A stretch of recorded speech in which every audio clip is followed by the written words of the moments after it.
Thank everyone for being with us today. First, I'd like to acknowledge that we are on the traditional territory of the Algonquin people. To my colleague, Secretary of State Mike Pompeo, thank you for being here in Ottawa And I'll let you today. put in your ear Good. thing. Go ahead. Aujourd'hui, à mon Thank you collègue, for le being with us secrétaire today. d'État Mike Pompeo, merci d'être venu à Ottawa aujourd'hui. Et pour les Secretary discussions Pompeo, thank you for coming to fructueuses que nous Ottawa avons and for the eues fruitful ce matin. discussions we've had today. Before our meetings here at the beautiful National Arts Center, Secretary Pompeo and I visited the National War Memorial, the cenotaph symbolizing the sacrifice of all Canadian Armed Forces personnel who have served Canada in time of war. It was a reminder for me that so often when Canadian men and women serve, they do so alongside our American friends and allies, whether in the First and Second World Wars, in Korea, in the First Gulf War, in the Balkans, or in Afghanistan. Canadians have been proud to stand with you. Today, Canada and the United States are indispensable allies in the defense of North American soil and, through NORAD, of North American airspace. And of course, we're allies in the world. In NATO, we're working together to deter Russian aggression in Eastern Europe, with Canada leading a robust multinational battle group in Latvia and the US doing the same in Poland. NATO is the cornerstone of the North Atlantic security and defense, particularly now as we wrestle with old and new threats to North American and global security, including violent extremism, cyber attacks, and efforts by malign actors to undermine our democracies. Today, alongside our American allies, Canadian Armed Forces ships and maritime patrol aircraft are deployed under Operation Neon to ensure sanctions are imposed against North Korea. And the Deputy Commander of the United Nations Force in Korea is a Canadian. En tant qu'amis et alliés, le Canada et les États-Unis As friends and allies, Canada and the United States work together in many ways to keep our border, our people, and our countries safe. Nous travaillons ensemble pour soutenir la paix et We la work together sécurité, to support peace le and développement security, durable sustainable et la development, croissance and économique. economic growth. Geography and history have given us a special and enduring trading relationship that has been a significant contributor to jobs and prosperity in both of our countries. $2.6 billion worth of goods and services move back and forth between our countries every single day. And as we both move forward in ratifying the new NAFTA, Canadians and Americans will continue to benefit from our unique and profitable economic relationship. The lifting of 232 tariffs in both directions earlier this year has had a further positive effect on trade between Canada and the United States. Depuis la fin de la Seconde Guerre mondiale, Since the end of the Second World War, Canada and the United States have built a system that championed freedom and democracy and prevented regional conflicts from turning into total war. Today, Secretary Pompeo and I had the opportunity to discuss a number of critically important issues. notamment Those include la réunion des dirigeants this des pays weekend's du meeting of G7 en G7 France leaders in cette fin de France, semaine, la crise au the Venezuela, crisis in Hong Venezuela, Kong, le Hong soutien Kong, à l'Ukraine face à l'agression support for russe Ukraine en in the cours, face of ongoing la Russian aggression, situation au Cachemire, the situation in Kashmir, l'Arctique, the le Japon Arctic, et la Corée du Sud, Japan and South la Korea, voie vers la ratification the de way nouvelles towards LMA. ratifying the new I do NAFTA. want to take this opportunity to thank you personally, Mike, for the hard work you did, which contributed to a good outcome on NAFTA and 232. Made a big difference. And I also want to thank you for your continued support for Michael Kovrig and Michael Spavor. And I want to take this moment of giving thanks to our American friends to recognize Ambassador Kelly Craft. She's been with us today, and today is her last day in Canada. So thank you for giving us such a great ambassador, and thank you very much, Kelly, for your hard work here. We've really appreciated it. The bottom line is that Canada and the United States have enjoyed a strong partnership for all of our shared history, and we are committed to strengthening this partnership in the future. We are neighbors, we are friends, and we're an example to the world of what a strong bilateral relationship should be. Now, Mike and I also have one special connection. At ASEAN in Bangkok last month, he publicly celebrated the victory of my hometown basketball team. It turns out that as a former Wichita congressman, he is a fan of Fred Van Vliet. And like all Torontonians, I am a fan of every single Raptor. So thank you very much, Mike, for visiting us today. Merci. Christy, thank you. It's great to be here. It's great to be in Canada. My first official visit as Secretary of State. I had important and good meetings both with Christy today as well as with Prime Minister Trudeau. I thank them profusely for their solidarity with the United States on a wide range of issues. Christy mentioned many of them, but North Korea and Venezuela in particular, Canada has been a fantastic partner. And we discussed ways that the two nations could invest in our shared future together very broadly. More particularly, we discussed the urgency of advancing the United States-Mexico-Canada agreement through our legislatures. Politics cannot, indeed must not, get in the way of this monumental achievement for either of our nations. Every day, 400,000 people, in addition to the $2 billion plus you described, transit our shared border. And Canada is the primary market for more than 30 American states. The USMCA will ensure that this trade continues and strengthens even further, creating opportunities on both sides of our border and in Mexico as well.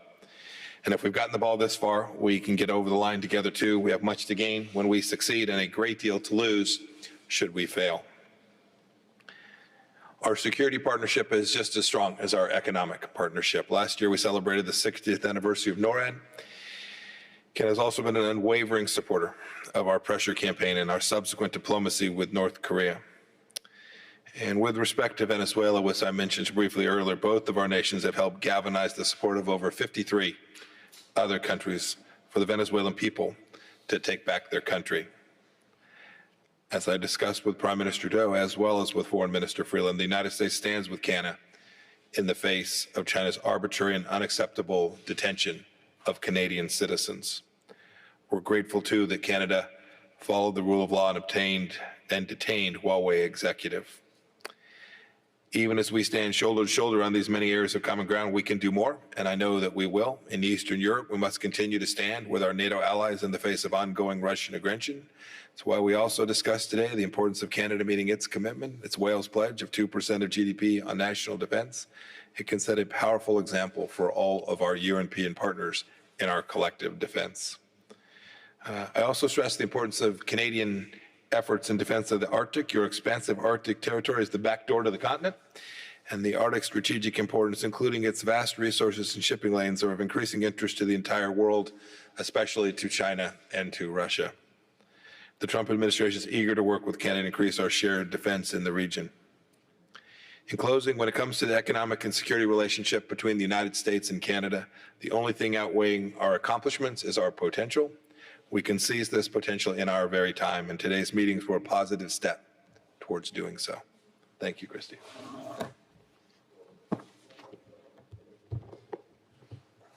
To Secretary Pompeo, I understand you're supporting our government in the case of the 2 detained Canadians in China. I'm wondering what specifically you've committed to. And to Minister Freeland, the steelworkers are denouncing the decision to lift tariffs on the illegally dumped steel from China in British Columbia and the LNG projects. I'm wondering if you can talk about why that decision was made in light of the 2 Canadians detained in China. So I'll try to take the first one. While I can't talk about everything that we've done, we started with immediately being very clear about the inappropriate nature of this unlawful detention of these to Canadian citizens.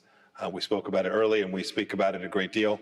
President Trump mentioned it directly in his meeting with President Xi Jinping. I was there when he did it. He made unambiguous America's concern about this inappropriate behavior. And then we've engaged in other diplomatic activity, trying to help make the case for the release of these two. And we'll continue to do that until such time as they're home and return to their families. And let me just say thank you for that, Mike. And as we said, we did discuss the detentions of Michael Kovrig and Michael Spavor today, and we have discussed them many, many times. When it comes to steel, let me just start by saying our government is tremendously supportive of our steel and aluminum sectors and our steel and aluminum workers. As I mentioned in my opening remarks, one of the successes that Canada and the United States have enjoyed in our relationship earlier this year is coming to a point where we were able to lift the 232 tariffs in both directions. And that has added to the prosperity of both of our countries, both of whose economies are growing strongly. And that has been really good news for Canadian steelworkers, and that is a really good thing. When it comes to the LNG project, this is one of the biggest investments in Canadian history. It is going to create a great number of new jobs in Canada. And it's an investment that Canadians can be proud of because it will contribute to the fight against climate change by making available Canadian LNG to replace coal in a lot of countries. So it's a very important project. It's something we are glad to be supporting and facilitating. Thank you. Je m'excuse. Alors, je voudrais commencer en encore une fois remerciant le secrétaire Pompeo. I'd like to first thank Secretary Pompeo for the support provided to Canada and for the work that he's personally doing, the work that the United States is doing for Michael Kovrig and Michael Spavor. I would like to stress at the same time that these are two very brave men. I am extremely proud of them, and I'm very proud of their families. As far as steel is concerned, our government continues to strongly support the Canadian steel industry and the workers of that industry. As I mentioned earlier, one of the achievements of the ties between the US and Canada this year is the fact that we have managed to lift the tariffs between the two countries, the tariffs against Canadian steel. This is an excellent accomplishment for the Canadian economy, but also for the US economy and for the workers of the sector. As far as LNG is concerned, it's an excellent project for Canada, it's a good project for Canadian workers, and it's a good project for the global environment as a whole. Thank you. Thanks. From the American side, we're going to have Laura Jakes from New York Times. Thanks very much. Mr. Pompeo, I'd like to ask you about Venezuela to start off with, please.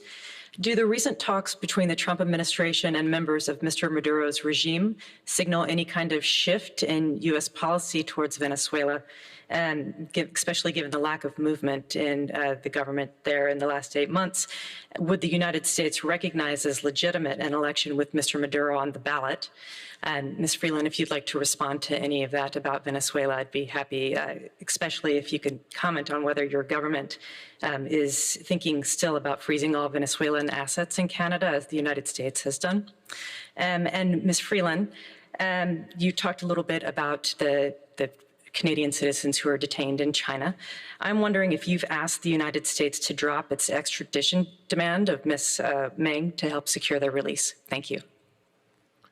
So the first question you asked, the predicate, is wrong. But the answer to the substantive question is no. There's been no change in U.S. policy. We have consistently said that there cannot be free and fair elections so long as Maduro is on the scene, and we continue to work towards achieving that end on behalf of the Venezuelan people. And just on Venezuela, if I could add, as Mike and I both said, it's an issue that we discussed today, that we have discussed in the past. Canada recognizes Juan Guaido as the interim president of Venezuela. And it is clear to us that Maduro and his regime are illegitimate. I would urge people to take a look at Michelle Bachelet's excellent report on the abuses being committed by the Maduro regime against the people of Venezuela. And it's really important to support their absolute legitimate desire for democracy and human rights in their own country. Canada is very much engaged in our work as a member of the Lima Group in supporting Juan Guaido and the people of Venezuela.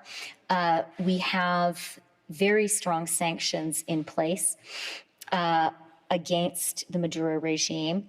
And we also believe that it is important to explore all possible paths to a resolution of the situation.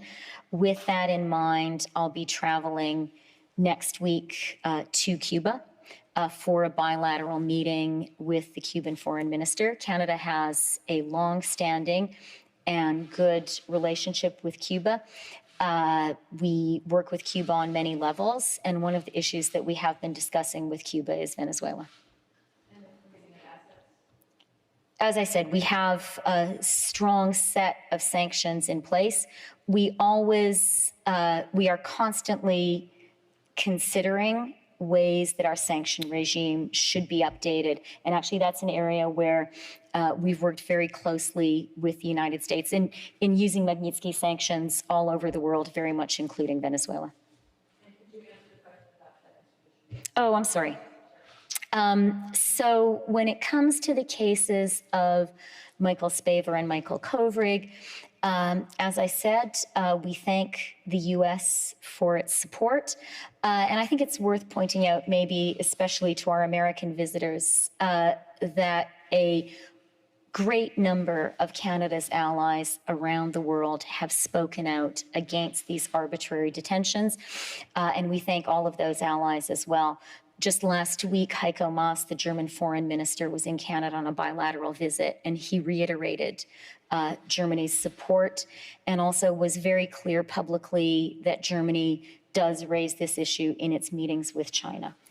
When it comes to the extradition request from the United States of Ms. Meng, Canada and the United States have an extradition treaty which has been in place for a long time, not quite longer than I have been alive, but pretty close. Our border is the longest unmilitarized border in the world, and as Mike and I have both emphasized, we just do a lot of business. A lot of stuff happens across that border, and we need to have an extradition treaty in place for both of our countries to function well and for that border to work. When it comes to Canada applying our extradition treaty with the United States, it's not a political decision. The application of the extradition treaty is done under delegated authority by Canadian public servants, and that is as it ought to be. Extradition is a criminal justice matter. It is not a political matter. And the case of Ms. Meng is currently before the Canadian courts as it ought to be. As for the U.S. case against Ms. Meng, I think that's a matter for the U.S. and the U.S. criminal justice authorities. I just add there, your question took the Chinese line. Your question connected these two things. These are deeply different. The arbitrary detention of two Canadian citizens in China is fundamentally different as a human rights matter, as a rule of law matter. These are fundamentally different matters than the Canadian decision to use their due process and the rule of law to behave in a way that's deeply consistent with the way decent nations work. And so when you ask this question, you connect them up. That's what China wants to talk about. They want to talk about these two as if they are they're equivalent, as if they're morally similar, which they fundamentally are not. Prochaine question, Mélanie. Bonjour, Madame Freeland. Je voudrais savoir ce que vous répondez au gouvernement chinois qui vous a ciblé directement, vous a nommé à la télévision d'État en vous demandant de cesser de vous immiscer dans les affaires intérieures de Hong Kong, de la Chine, et ne craignez-vous pas, parallèlement à ça, que votre dénonciation vienne compliquer encore davantage le sort des deux Canadiens que Pékin détient toujours arbitrairement. Et M. Pompeo life of these two detainees in Beijing. Point about Meng Wanzhou quite well. I just wanted to know if you see her as a bargaining chip in the U.S.-China conflict, trade conflict. No. Madame Freeland. Go ahead. Concernant les liens entre le Chine et le Regarding relations between Canada and China, the Prime Minister, in his excellent speech yesterday, expliquait clairement la position de notre gouvernement. Our government's position. Et je serais très content de répéter et de souligner la position que le Premier ministre a exprimée. To reiterate and underscore this position. Le Canada et la Chine ont des liens de longue durée. Canada and China have long-standing relations. Next year, in fact, we'll be celebrating 50 years of diplomatic ties between Canada and China. C'est une relation dans beaucoup de domaines. It's a relationship that covers many fields: education, the economy. Nous travaillons en étroite collaboration concernant l'environnement. The environment, on which we work very closely. And je pense que j'ai déjà expliqué notre position concernant. I believe I've already explained our position considering Michael Kovrig and Michael Spavor, as well as Mrs. Meng's position. Regarding Hong Kong, Canada takes a keen interest in Hong Kong. After all, 300,000 Canadians reside in Hong Kong. Therefore, it is only natural and important for Canada to keep a close eye on on the developments in Hong Kong.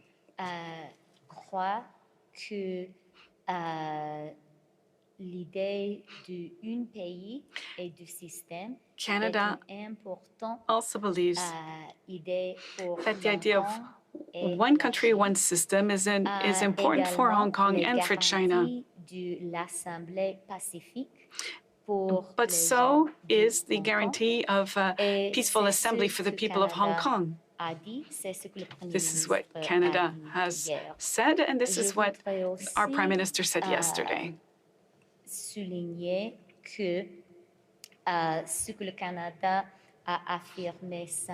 I'd also like to underscore and reiterate that what Canada said on Saturday was a joint statement with the European Union and with Federica Mogherini. All this to explain that Canada is working very closely with our partners and allies. It is crucial for Canada in the world to always defend our values and our national interests, and we will continue to do so. Pompeo? No. Excuse me. You asked if it's a bargaining. We'll have the motion. You asked if it was a bargaining chip. It is a legal process by the United States Department of Justice designed to bring someone who we believe we have sufficient information to bring back to the United States under the agreements between the United States and Canada. Very straightforward. Thanks. Washington Post, John Hudson. Hi, thanks, Mr. Secretary. There are reports that the U.S. has decided not to cut billions of dollars of foreign aid in a process known as rescission. Is that the right decision when it comes to balancing our budgets versus our interests, in your view? You also mentioned that you made some progress with your Canadian counterparts on the North Korea issue. I wanted to ask about South Korea's decision to stop an agreement to share military intelligence with Japan. Is the U.S. making efforts to bring the two allies together? And Minister Freeland, President Trump has expressed support for Russia to rejoin the G7, which would be the G8. Do you support that idea? So, John, thanks for the question. With respect to the rescission, the president's still contemplating, although we were working on it even this morning. I've been engaged in meetings. There may be an outcome, a decision process. What I have consistently said with respect to every penny the State Department spends, including our foreign assistance budget, is we've got to get it right. We've got to make sure we are using it in ways that are effective, that American interests are represented in the way we spend that money. That certainly includes our foreign assistance program, but every employee, every single dollar we take away from the taxpayers, I want to make sure we're deploying properly. And this discussion that we're having around rescission certainly is part of that bigger discussion. On your second question, I actually spoke with my South Korean counterpart this morning. We're disappointed to see the decision that the South Koreans made about that information sharing agreement. We were urging each of the two countries to continue to engage, to continue to have dialogue. She was with the Japanese foreign minister yesterday, I believe, our time. They were working to put this back together. And there is no doubt that the shared interests of Japan and South Korea are important, and they're important to the United States of America. And we hope each of those two countries can begin to put that relationship back in exactly the right place. I have experienced it for my time here as a Secretary of State. It's absolutely valuable, not only to the work you mentioned in the context of North Korea, but important the work we do all around the world. They are both great partners and friends of the United States, and we are hopeful they can make progress together. And we are hopeful too. On Russia and the G7, that is an issue that Canada has a very clear position on, and that I personally have a very clear position on. Early in my career as a journalist, I lived and worked in Moscow.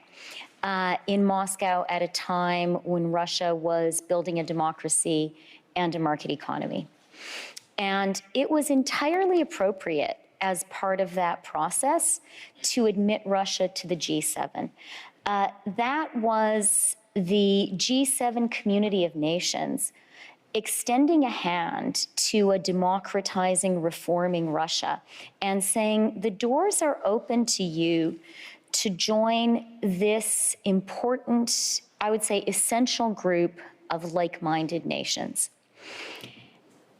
And then Russia grossly violated international law by invading and annexing Crimea, and added to that with the continued war in the Donbass.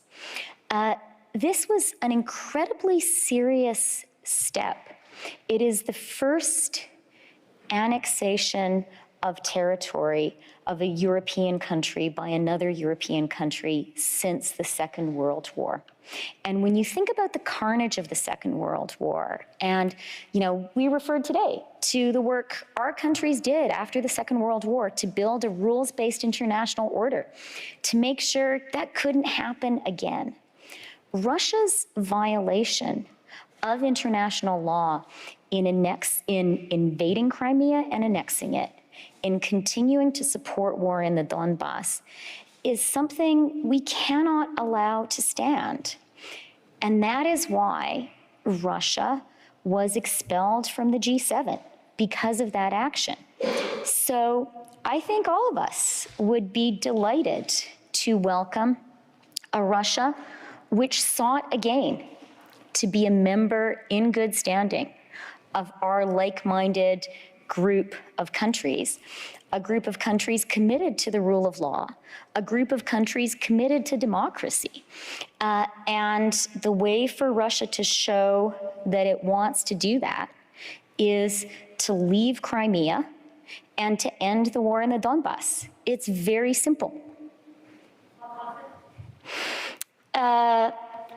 Le Canada a une position absolument claire. Canada has taken a very clear position concerning Russia and the G7. Et c'est une position aussi personnelle pour moi. It's also my personal position. Quand j'étais beaucoup plus jeune, when I was much younger, j'étais journaliste I dans la Russie. worked as a journalist in Russia. Et j'ai vu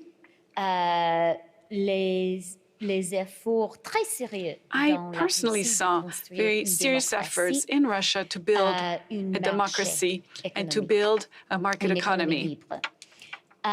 Grâce à ces efforts, notre groupe Thanks to these efforts, our group of G7 countries opened the door to Russia and decided to invite this reformed Russia to be part of our group of nations. Et je pense que c'était la bonne chose à faire. I think it was the right thing to do at the time. Après quelques années, However, la Russie since then, a fait une chose qui va absolument contre Russia has taken actions that are contrary to all the rules and values of the G7 by illegally invading and annexing Crimea and by supporting war in Donbass. C'est un grave crime. It's a serious crime against in the international rules-based order.